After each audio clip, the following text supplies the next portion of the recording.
Unfortunately, probably to our, disbelief, our people don't really remember what we preached last year for Christmas.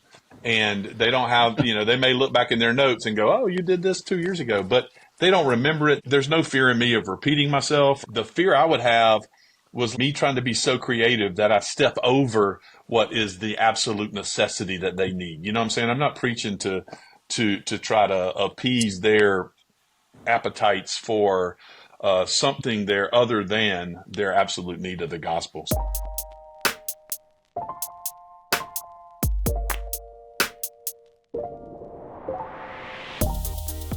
Welcome to the Pastor's Lab podcast, a new resource for helping church leaders think biblically and strategically about the local church. In each episode, we will talk with thriving leaders on the front lines of ministry across the nation, discussing best practices, innovative ideas, and healthy habits. I'm Ronnie Parrott, and I believe churches get better when their leaders are learning together. Hey, if you're new to the podcast, thanks for joining. Please subscribe and turn on notifications so you can stay up to date with the latest podcasts. Now, typically, I'm joined by a co-host to help me interview our guest, but today I've got three guests with me, three good friends to help us think through today's topic. They are Clay Smith, Josh Powell, and Michael Wood. Clay is the senior pastor of Johnson Ferry Baptist Church in Marietta, Georgia. Josh is the senior pastor of Taylor's First Baptist Church in Taylor, South Carolina, and Michael Wood is the senior pastor at First West in West Monroe, Louisiana. Guys, thanks for joining me in the Pastor's Lab today. Happy to be here in the lab. In the lab. Now, Josh and Clay have been here before. They've been here in the lab. It's a weird way of saying that. They've been on the podcast before. But Michael, this is Michael's first time joining us. And so, Michael, why don't you introduce yourself to our listeners? Ronnie, I'm thrilled to do it. Incredible joy to be here in the lab. I've been looking forward to this for the last 20 minutes. And so I'm thrilled to get to have the opportunity to be here. And so I'm in West Monroe, Louisiana, Northeast Louisiana.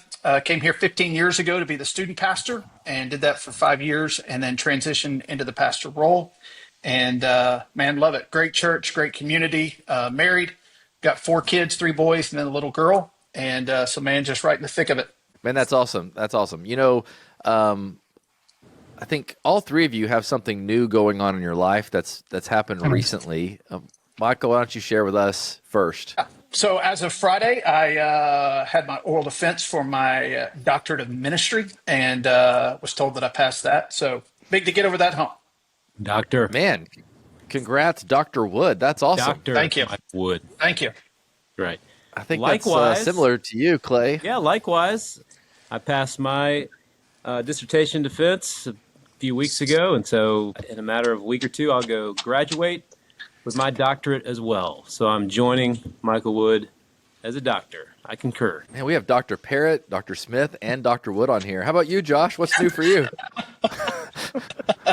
Well, hey, Josh, before you answer, let me remind everyone the last time you were on the podcast, what you look like. I mean, I don't know if you all can see here on YouTube what he used to look like. What's new with you, Josh? Not much going on here, Ronnie. I'm assuming this past Sunday, I was able to baptize my 4th child. All 4 of them now have been baptized, trusting the Lord.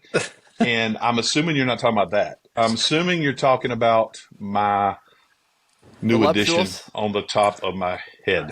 So that's right. It looks so good. You just see what happens sometimes. You know what I mean? What's amazing for those who are listening online is Josh has grown his hair out, and it looks incredible. Now, for some reason, he went 15 years shaving his head almost every day, when the whole time he could have been growing this out, and it looks really good. It's like the parable where the guy digs a hole and puts his talent in the ground. I mean, he's a 5-talent guy burying his talent in the ground for 15 years. Right. I have likened this to a journey, and it's been like I'm trying to find some new passage or new thing as I sail across the sea. And I don't know where we're going. I don't know how it'll end up, but I know where we are today. And this is it. This is what I got today here, Ronnie. Yeah. Well, good to be on the lab. It's well balanced with that pointy beard, you got going on too, man. Looking. Thank you, Ronnie. Thank you, Ronnie. Getting ready. On the subject of Christmas, the beard matches with the whole theme of what we're talking about Well today. Today we want to great podcast. Well, today I want us to talk about the Christmas season and really how a pastor can leverage the Christmas season for the benefit of both the members in their church and also the community at hand. And you guys have been local church pastors for a long time. You've been doing this for a long time. The ongoing joke is, how many new ways can we preach Jesus born in a manger at Christmas time? But I thought we'd get into the subject today by just asking you guys, hey, what's the thing you look forward to the most at Christmas season as a local church pastor? It being over? Is that a bad yeah. Hey, December 25th? This is what I love, honesty. Thanks, Scrooge. Yeah. No. I like Christmas. I will say, as a pastor, and every pastor listening to this knows this, it's an interesting season because you're on time is others off time, and that makes it complex. But I mean, in all sincerity, I love the 25th when, even if it was a wonderful month of ministry, I'm just chilling out with my family, and we keep it real chill and low key on Christmas Day. And I think, Ronnie, for me, I love the fact that it's a season. I mean, there's something about it. It's everything, man. It's the music. It's the decorations in the worship center, and it gives us some sense of something particular, something special is happening. And I do like that. I think it feels like, for me, although it's hectic and busy, like Clay said, it also feels like this is special. This is right. This is good. And of course, obviously the incarnation of Christ is something we must celebrate and have the world look at it and let them know that this is special too. And it gives us a time to separate from what the world is doing there as well. So I enjoy it. I like it. I like preaching Christmas series. I like talking about it. I mean, it's fun for me. I think How about we'll you, talk Michael? more. Well, I think we'll talk more about this down the road. But at least in our community, man, our community as a whole leans into Christmas, and so it just provides an opportunity for our people to offer invites with, yes, sermon series stuff, but just what we're doing outreach wise. And so it provides a natural opportunity for our people to be inviting people to be a part of what's happening in our church. That's great. Well, this I would echo with that. I would also say I love just the new season of hope and joy that Christmas brings, from the Christmas carols to always pointing us back to why Christ came. That always encourages me and our church as well. Hey, throughout this conversation, I want this to be just us four talking, as we've done year after year, about various things. So if you have a question, feel free to ask it along the way. But one of the things that I think every year for the last maybe 4 years, we four have talked about is Christmas series. What are you doing this year? How are you doing it this year? Let's talk about that now. How are you guys handling the Christmas series that you're preaching through this Christmas season? What are you preaching through, Michael? I'll go to you. So this year we're doing a series, real creative here, with the title "Love Came Down," and so we're going to talk about the idea of wonderful counselor, looking at that passage and just walking through each one of those. And you're right; it is a challenge to be creative in that. Last year, honestly, was probably my favorite one, where we just did a study on the significance of the town of Bethlehem. And that was one where, again, just trying to find a creative way to tell the same story in different ways. But this year, we're calling it Love Came Down. There you go.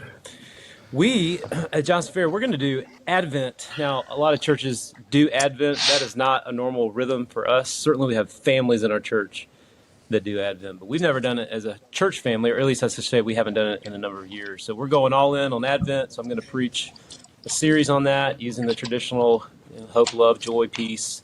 We'll light candles. We have devotionals that people have at home to go with it. We're going to encourage families to have what we call an Advent meal once a week, where they have a strategic conversation, and of course Christmas Eve. Then we got a couple other events that go with it. So we're gonna try to leverage something that's fairly traditional, and a lot of our folks, particularly younger folks, have never really done Advent. So there's some education that's happening with that as well. But looking forward to it. Great. And you, Josh? No, yeah, it was same as these guys. I mean, obviously there's two main passages. So you do Luke, you do Matthew, and you can do it in different ways. I've done it where you just do the songs in Luke, the 4 songs. I've done it where you do the Old Testament references as Matthew because there's 5 of those, and so you can do it in different ways. New Testament, what is the significance of it? Old Testament significance. This year we are. It's time for me to preach through a gospel, and Matthew was next for us, and so I'm actually just going to start when, like you guys, our regular rhythms are preaching through a book verse by verse. And so I'm actually going to start the Sunday after Thanksgiving. Usually I do a separate series. I'm going to start in Matthew 1:1 and just work. So the Christmas season will be going through that Matthew passage, and then we'll just continue on through that in January and continue through the Gospel of Matthew.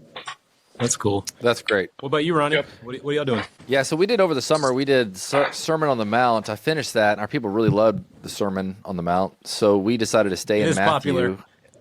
It is very popular. One of his top hits, for sure. Right. And they sure did like Jesus' preaching better than mine. Yeah. So because of that, we kept going, and now we're pausing to go back and tackle Matthew 1 and 2 for Christmas. So we'll be doing what Josh is doing. We're doing the genealogy on December 1st, and then through chapter 2 by the end of the month, and then hopping back in January to Matthew 10 and picking up where that's where we should be going forward. So we'll be in Matthew for a long time, but it's like the prequel. Incredible. You're doing like the prequel. We did the Sermon on the Mount. Let's do the prequels. Yeah, like he did Star Wars 4. Now he's going back. Now he's going back. A New Hope. The difference. Let's go back to the Phantom Menace. The difference is these prequels are actually good. You know what I mean? Yeah. So Yeah. Hey, let me ask you this, because I think, obviously, as preachers of the gospel, we're grateful that we get to preach Christ anytime, any Sunday. That's amazing. At the same time, there are some pastors who love to preach at Christmas, some pastors who, if it was possible to give away all 4 Sundays in a row, they would probably do it. And I'm curious for you guys, do you love preaching at Christmas, or is this something you just kind of get through on the way to preaching things you'd rather preach about, or I should say at a different time of the year, So what do you think? Love it or what? I love it. I do. Yeah, I would say I don't love it, but I don't mind it. There's guys that hate it. In fact, I heard of a guy a while back that he takes a sabbatical every December, so he doesn't have to preach. So he doesn't have to preach Christmas. That's one way to do it. Yeah, he said the people are coming. It's Christmas. The people are coming, and so yeah, he takes a sabbatical every December and has his staff preach Christmas every year. So he don't have to worry about it. I don't. Ronnie's mind gone, it, guys. Ronnie's gone. Oh, he's out. I'm here. Thank you. He's skipping Christmas. And I think part of it for me, again, we talk about how hard it can be and how old it can be to have to preach the same thing over and over again during that season. But I would guess that 95 to 99% of our people, they love every second of it. So it's hard to say that I hate it, because our people, that's what they want. And man, you're preaching the gospel through the birth narrative. So I would not say that I look forward to it every year, but it doesn't bother me.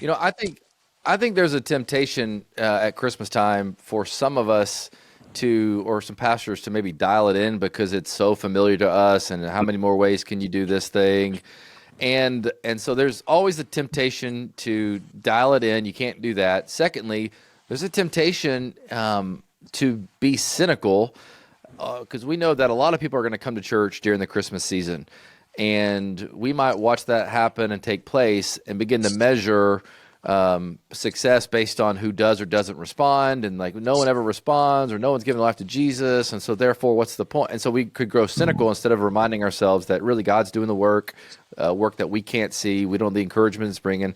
So we can't, as pastors, dial it in or grow cynical. We've got to be ever engaged at being intentional of really seizing and making the most of the Christmas season and every chance we get, especially when it comes to preaching the Word of God. Oh, yeah. That's right. One other temptation, Ronnie, that probably needs to be mentioned is, I think because we do the same messages every year, or at least the same texts every year, you feel this burden and desire that I have to be more creative than ever. I have to come up with something they've never heard before. And I think that's a real temptation, too, when what will serve them the best is clarity around the text, clarity around reminding them of who Christ is as presented in the text.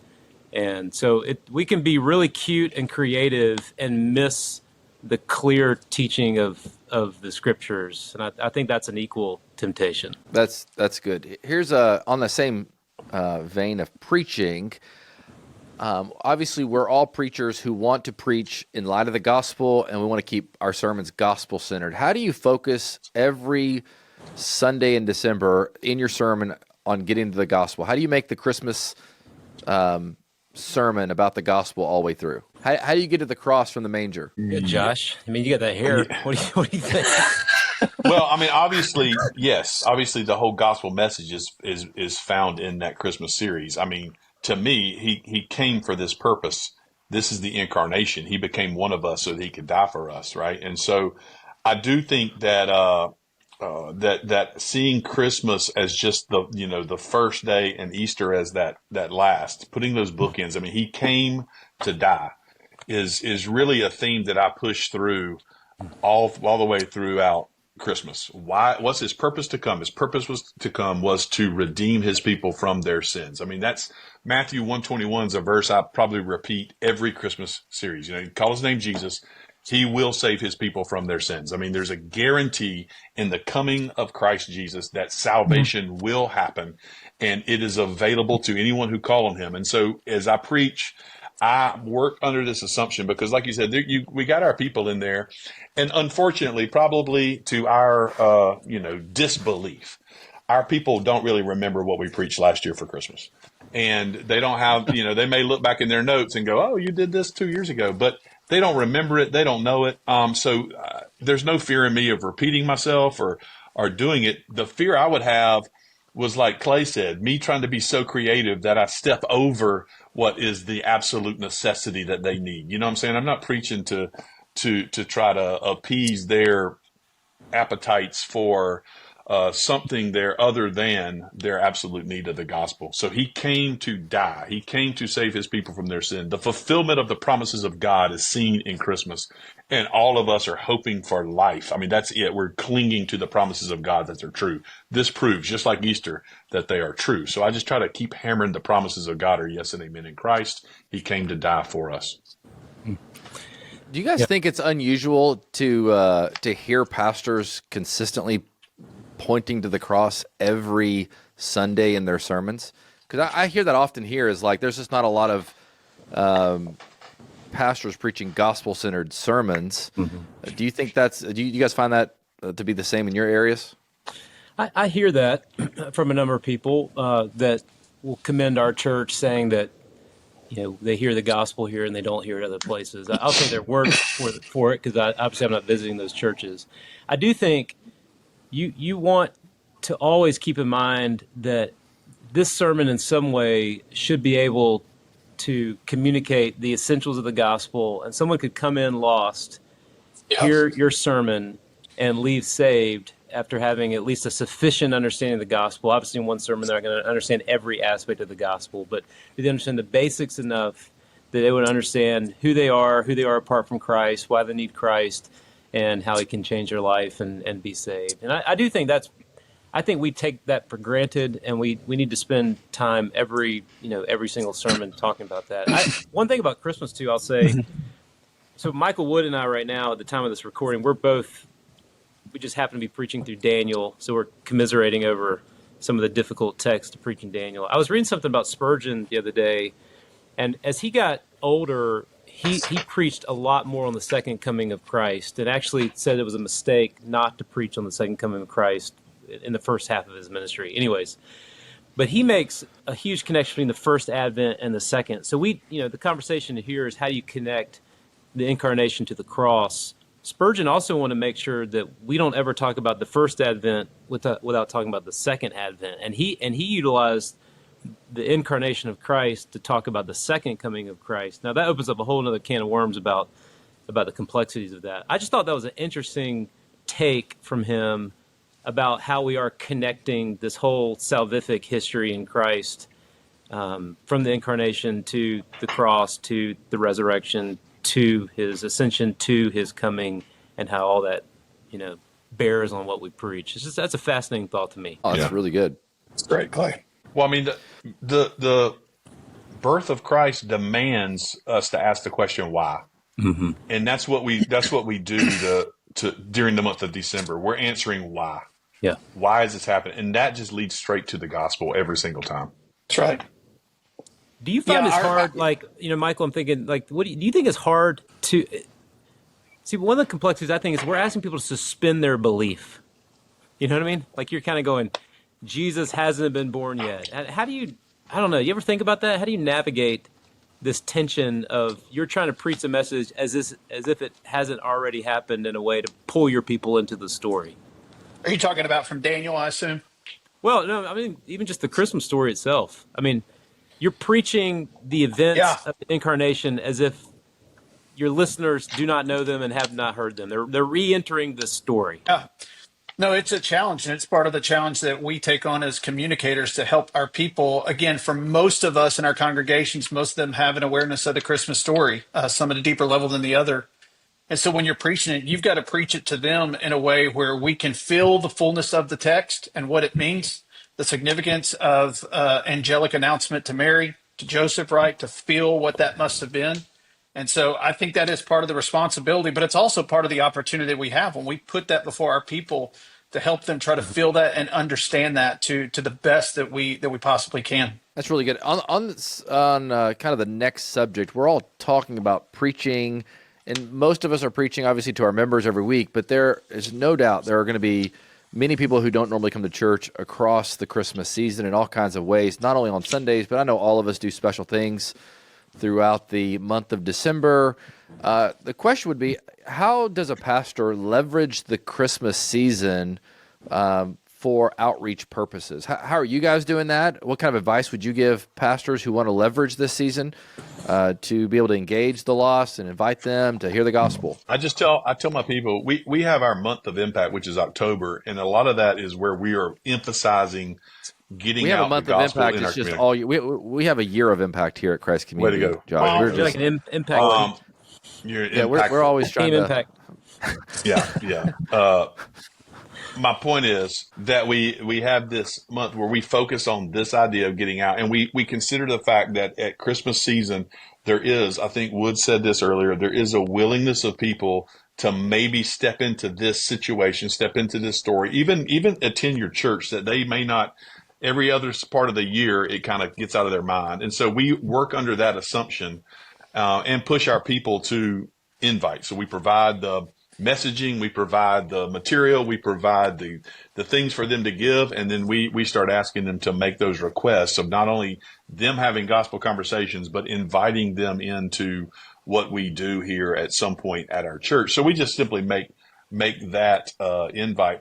We also do devotions that go along with our sermons for the household, for the families, and then we use those to ask them to bring friends into those at their home and then build on those kind of things. So just providing the materials and making that intentional ask to our people to step out, hoping and believing that some may be willing to step in. And we find it, by the way, not just on Sunday morning, but our extra services. I don't know about y'all, but my church has plenty of extra services during December, and it's good. My people love it, but we find that those services fill them with the gospel.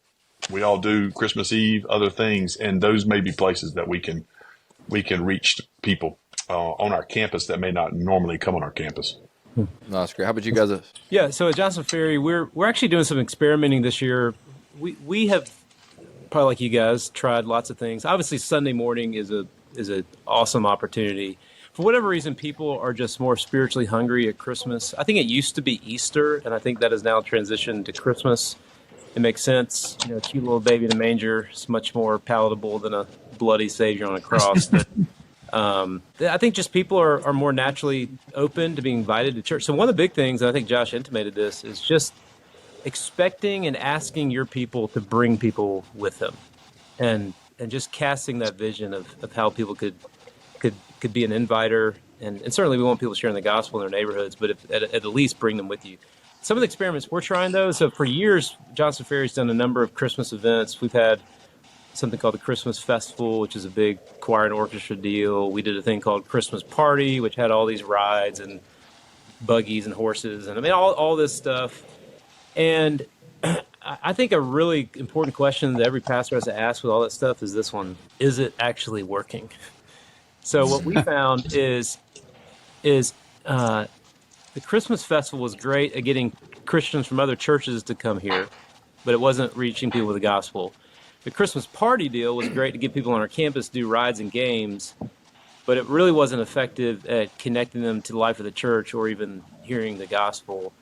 So this year, what we decided to do, we're going to simplify it. We have two big extra things. We're going to do an Advent night of worship, which we told our church is unashamedly for believers. Like, it's all about Christians coming to worship Jesus with other Christians, celebrating the meaning of the season. But then the biggest outreach event of the year is Christmas Eve. So our whole Christmas Eve service is not geared towards believers. It is geared towards people who are not yet believers. And so we've just told our people that's our outreach event this year is Christmas Eve. And so we're doing 2 days of services, multiple services, and thinking about how do we connect people who are not connected. So that's some of what we're thinking about this year. That's great. I would say, Ronnie, I would say we're trying to be strategic outside into the community and then just intentional things we're doing. And so, for instance, like our community does a massive Christmas parade. And so it's not just being involved in that, but it's trying to help that Christmas parade be even better. And so like we're doing a huge petting zoo where we're bringing in all the animals and we're putting it right there where people in our community that are attending this Christmas parade, they're going to be able to experience that with people at our church, engaging those that are a part of it. Engaging through foster care and adoption, through the DCFS, and being able to come alongside them to help with different families, providing gifts. I know a lot of churches do that, but it's a tangible way that our church is making a difference in the Christmas season. We do our worship ministry does what we call a Nila Christmas celebration, and so it's a way for us to connect into our community for sure. And it's interesting, Clay. We've had conversations about Christmas Eve here because honestly, being in Northeast Louisiana, we're in a smaller community than the three of you guys are in. For us, we don't see as big of a return on Christmas Eve as the conversations I have with guys in bigger cities, bigger communities. Yeah. I think part of that is the makeup of our community. You guys living in cities that are maybe more transitional or people living away from family. The community I'm in, it's a lot of people that they grow up here and they never leave here. So they're with their families on Christmas Eve. So we do a Christmas Eve service and we're absolutely going to present the gospel. But the makeup of those that attend, what I've seen is very different than guys that are doing it in a big city. That's fascinating. Hey, do y'all eat, do you eat boudin up there in Northeast Louisiana? We do. Now, it's not my favorite thing in the world, but I will tell you the joy of living in Louisiana. My wife, every Christmas Eve, she makes crawfish pie. So think chicken pot pie, but with crawfish, and it's dang good. I love cake. Just remember, Michael Wood, Clay just saw a few episodes of Duck Dynasty, so he feels like That's he right. feels like he's going to talk about Louisiana. You know what I'm saying? I mean, you're in West Monroe. That's I right. love Cajun food. I know what boudin is. You don't? Do you know what that is, Ronnie? You know what boudin is? Yeah, I've never had crawfish pie. What? I don't know what boudin is. Boudin none of is that sausage. stuff. It's stuffed with rice and sausage and it's great. I like sausage. It's great. I like You'll sausage. like it. It's Also is phenomenal. good. Louisiana, like the food game in Louisiana is next level. What's your incredible. favorite food from Louisiana, Michael? The crawfish pie.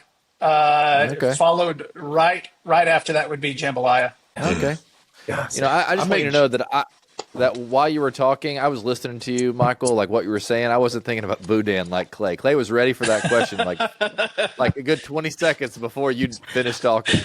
He's just thinking Louisiana and boudin. All right.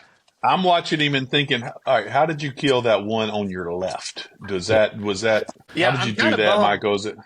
Sometimes when I do Zoom calls, you can't see the horns, and people say, "Hey, tell us about those deer on the wall." I say, "Oh, that's two does up there, actually." But you can kind of see the. You can kind of. We'll see if I can give you a little bit. There you go. There we go. There we go.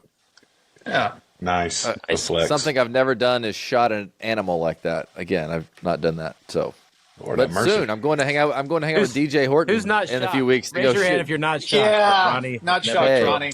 an animal. I'm supposed to get a deer or something with DJ here in a couple weeks, December or Good something. grief. So We'll see how that Get a goes. deer. Go get a deer. I'm going to go get it. I would appreciate there being like a documentary of that entire experience. I'm sure Especially it'll if be hilarious. Remember those videos of Tim Waltz holding that shotgun? Yeah. Ooh, God. This isn't a political podcast. Oh But gosh. I think it's an apt, All right. it's an apt visual for Ronnie, will you tell DJ that I will pay him $50 if he will video you field dressing that deer and sending it to me? Yes. Yeah, I'm Ronnie, again. do you know what the verb field Again, dressing? he has no idea what that means. I say there's two types of dressings I know. They wear and- clothes? and, I don't know what that is. Okay, back to the subject at hand. One of the things that I think I underestimated at Christmas time is, I always had such this is youthful ignorance toward like things like living Christmas trees and those kinds of things. Christmas is such a What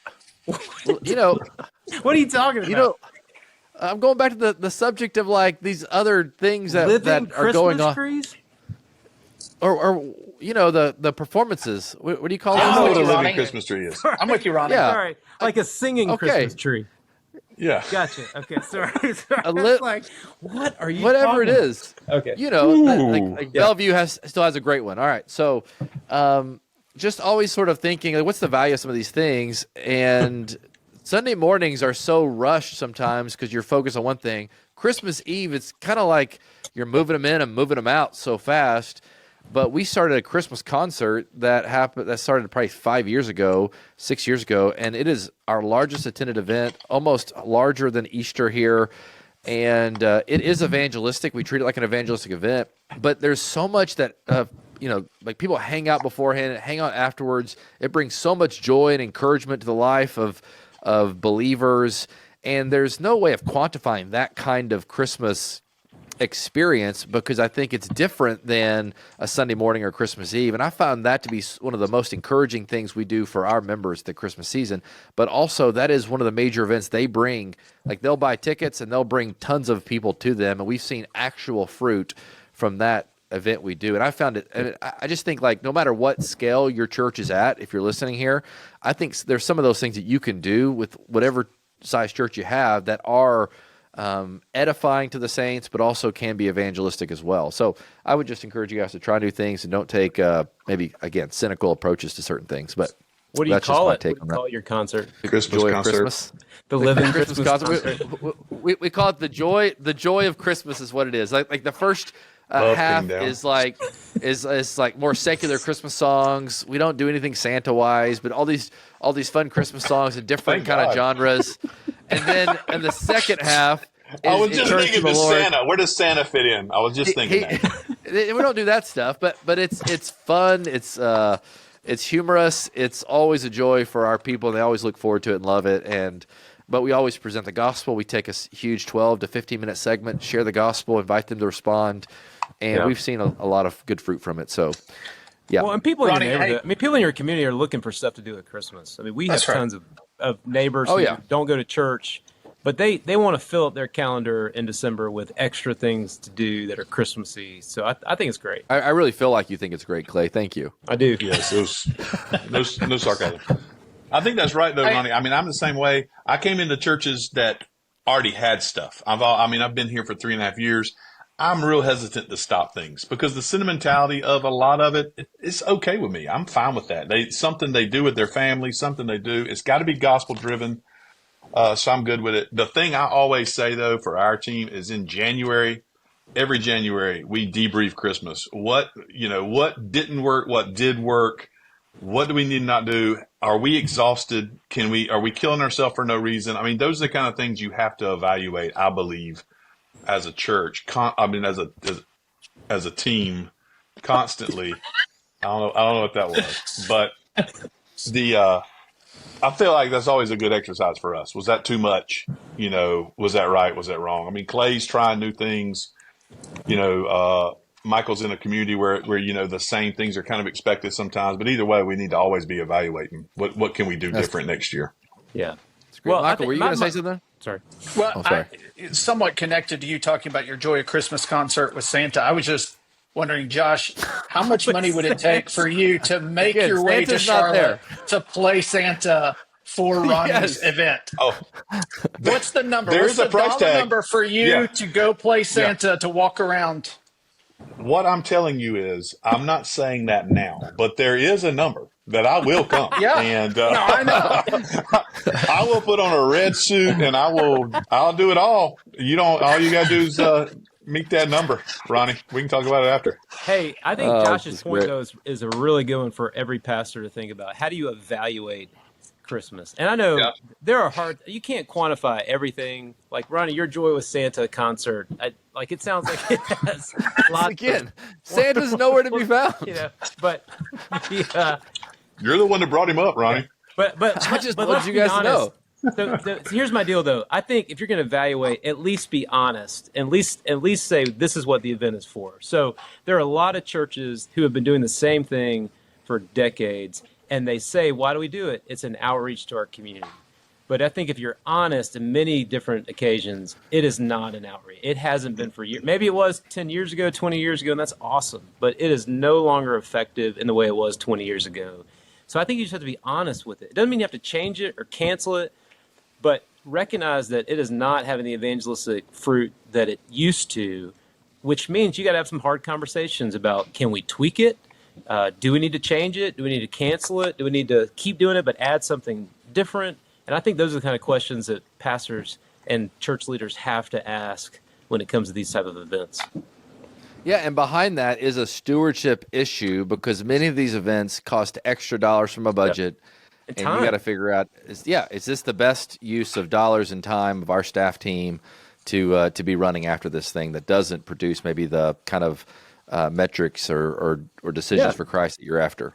Yeah, because worship teams sometimes, they'll do Christmas in July, and they will have some event, and they'll, have Ronnie Santa, and they'll have all these people, and they'll prepare for months and months and months, and it doesn't have the intended outcome that you were hoping it had. You're getting on the subject here of time and ministry, and we were talking earlier, and you brought up before the thing began, Clay, a question around balancing family and ministry at Christmas season. What was that question you were asking us? Well, I think it's just the question of how do you? I had a pastor I worked for years ago. Who's a great pastor, great leader, and he said this sarcastically and somewhat jokingly, but I think there's some truth to it. He said, ministry teaches you to hate the holidays, and he was joking, but his point was, when you're a pastor, often your big on times or a lot of your people's off times. So your people look forward to December because they get a week or two off from work in many occasions, or at least a couple of days sometimes.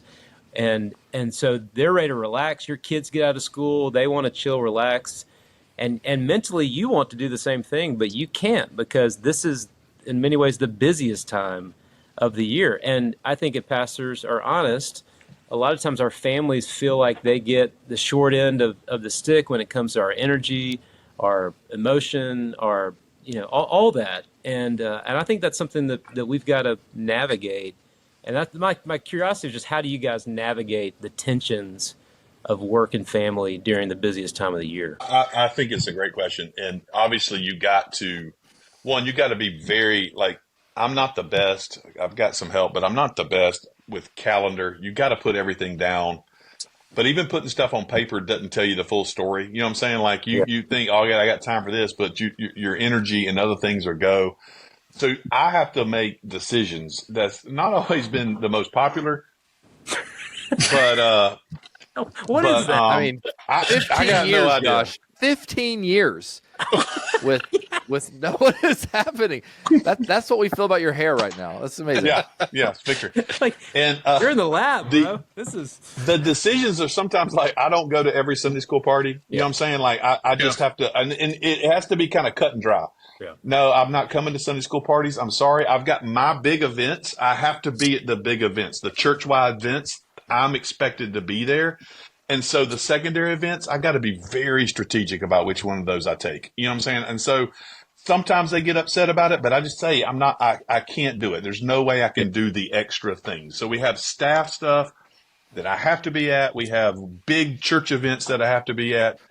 After that, I am very careful to commit on anything, because I've also got my kids' Christmas party, my kids' Christmas program. This year, our big during the week Christmas program is the same as my son's Christmas program. So at his school. So I'm having to, on that one, I'm literally having to go to his, rush over and do the gospel presentation at the end of ours. And so those are the kind of things I can't compromise on. Yeah. I feel like I've got to be there for both of those. So the other things is really where I really start cutting it and saying, I can't do that. I would say very much connected to that. I think it's just intentionality, and I think it's providing clarity specifically for your kids as they get older. So for us, my parents are in Texas. Abby's parents are in Oklahoma. The first year we were here, we traveled for Thanksgiving to see them, and then we did it again at Christmas. And we were like, never again. And so we told our parents, hey, if you want to see your grandkids, you know where we live, and you're more than welcome to come. And we've tried to make sure our kids know that, listen, Dad's going to be busy leading up to Christmas, but every Christmas I'm taking that week off afterwards. And that is time where we're not traveling and it's just me and them time. And so it's just trying to set those expectations. Again, when your kids are tiny, it doesn't really matter that much. But as they're getting older, it's helping them to understand that, hey, that week after Christmas, we are all in as a family. We have no plans. We're just hanging out and being very intentional in that time. Yeah. Yeah, we started a tradition a couple years ago where, actually it's probably a decade ago, where Christmas Eve is just my family. And by my family, I mean my wife and my 3 kids. It's just the 5 of us all Christmas Day. Now, I grew up in a family where, we went to grandparents' house, different houses, and all that kind of stuff. And the first couple of years, it was tough because I felt selfish, or I was, giving up something with the family. But now, honestly, it's one of my favorite days of the year, but just because the Christmas season is such a hustle. So it's great to wake up on Christmas Day and feel like we have nothing to do except just hang out as a family, watch movies. I mean, my kids are older where they're not getting toys and stuff anymore, but they can enjoy their Christmas gifts. And I love it. It's one of our favorite days of the year. But I think, to your point, Wood, you gotta set those expectations with your family. That's right. And actually back them up with action. So if you say, hey, it's just gonna be me and you time, but the days roll around and you're gone, you're on your phone the whole time, or whatever. That's just something you have to navigate. Yeah, I would say, Clay, Marcy and I made the same decision once we got married, that we weren't going to be anywhere else on Christmas morning, but our house with our kids. No one would spend the night. That's been really helpful. I would a couple things I would tell our pastors listening is you got to say no so you can say yes to your family. Good. And so know when to say no, and not every. All 4 of us lead larger churches who have a lot of staff that we can delegate to, but a lot of pastors just don't have that. It's them grinding it out all season long. One of the things that we do here at Christ Community is after Christmas Eve, we give our staff team that next week off, just like we shut the offices down and say, hey, enjoy the last week of the year. Now, obviously, they got to be ready for Sunday because that next Sunday's coming fast, but just try to honor them for working hard, going through the season, and seize every moment you can. When you don't have to be somewhere, slip out of the office, go hang out with your kids, do everything you can to seize those moments, and delegate when you can, and all the things. Josh, I thought you made a good point about all the Sunday school parties. That has not been an issue for me here at Johns Ferry, but the church I pastored before this, remember my first year there, I said, I'm going to go to every Christmas party, in a way of just getting to know everybody. And you know what I figured out? I went to about, 14 or 15 something Christmas parties. And it was 90% the same people at all of them. You know what I mean? I felt like I went to the same party 15 times. I was like, so the next year I said no. But I'll say that was hard. It was hard to say no because people were disappointed. I mean, they like the tradition that their pastor is coming to their party at their house. Mm-hmm. And it's easy to joke about, but it's a real thing, man. It's tough. It is. But if you are a pastor who goes, be sure to take your family with you and let them enjoy some food. I remember my first church in Louisville, Kentucky. I went to a Christmas party with my family, and it was at Golden Corral. Yeah, baby. And my kids ate so much food at Golden Corral. They were like, "This is the best ever." Oh, man, they were all young then. We haven't been to Golden Crown in a long time. Oh, Josh, got balloons going up. Man, you guys should definitely watch this episode. It's a good one. What is going on in your... That's great. Mine doesn't do that. How do you get it to do that? All right, I'll end this with one other question here. So Christmas season ends. You take a little bit of a breather. How do you start the new year off right? What would you say how would you encourage the pastors to sort of propel them, help them lead their churches into the new year right? How would you encourage them to think about the new year? I'll go first. I always, and this may be an emphasis. First of all, the Sunday after Christmas, I'm unashamedly, that's the student minister Sunday. I mean, like somebody else preached this. And our church embraces that. We're giving other people opportunity, but but the first Sunday in January, I'm usually going to lead off, especially with a spiritual discipline or something we're going to be emphasizing that year. I don't go back to a text. I go something that I want us to emphasize as a church. So I preach through what prayer is going to look like for us this year. I preach how we're going to handle the word, read the word together, those kind of things. I'll preach through something that I want our church to emphasize that year, and not only in our church, but also in their individual life. Hey, now's the time. Make a commitment again to spend every day in prayer, spend every day in the word, spend every day. So I just take advantage of that. I kind of keep this running thing that I insert throughout the year whenever I feel like I need a break from the passage I'm preaching through, just called We the Church. And it just, just kind of here's who we are, maybe a value, maybe something, again, our mission statement, but just an opportunity to just kind of preach again and remind us who we are. I use that first week, especially of January, to do something like that and just kind of recalibrate our people. And that's the main thing we do. I mean, there's no other thing, but just maybe preaching through something I want them to emphasize. It's great. Other thoughts? I don't know that I would be able to add much to what Josh just said. I mean, very, very similar to that. I'm going to take that Sunday after Christmas off, and then I'm going to get rolling with either something mission, vision, values.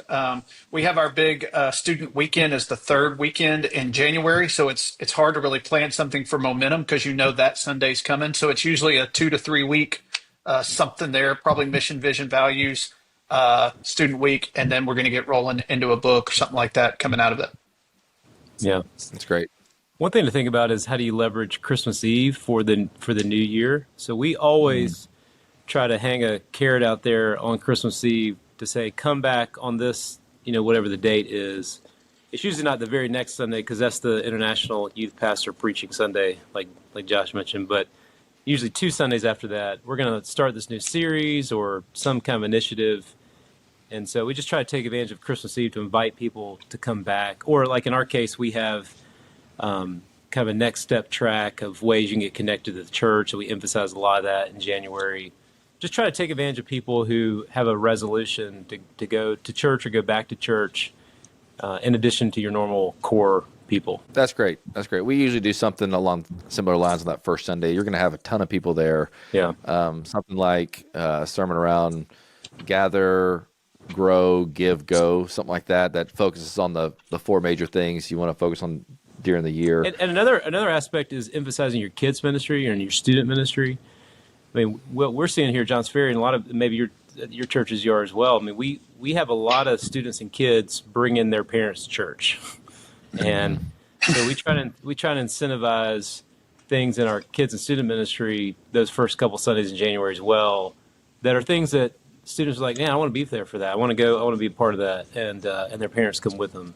So it's just something else to think about. No, it's incredibly helpful. This has been a helpful podcast today. I want to thank Dr. Wood, Dr. Smith, and Santa Powell for being with us today. I knew it was coming, and there is a price tag. There is a price tag. You're kind of taller. You're gonna make a great Santa, man. It's great. I have my kids zoom in with Santa Josh on Christmas Eve this year. You can do Yeah, guys. What was that thing where the where the celebrities like record a video for you? You could pay them. You know what I'm talking about? Cameo. Yeah. Remember?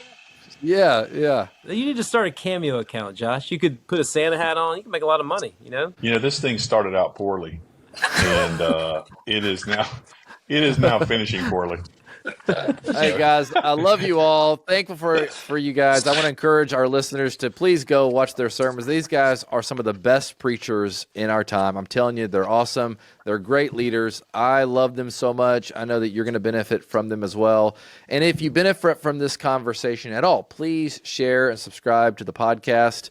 I want to thank you for listening today. And if you're enjoying what you're hearing, be sure to rate, review, and subscribe on whatever platform you're listening on. When you do, it helps the podcast grow. And as we grow, we're able to have more fun conversations like this one with some of the best leaders across the country. Hey, thanks for listening today. We'll see you on the next episode.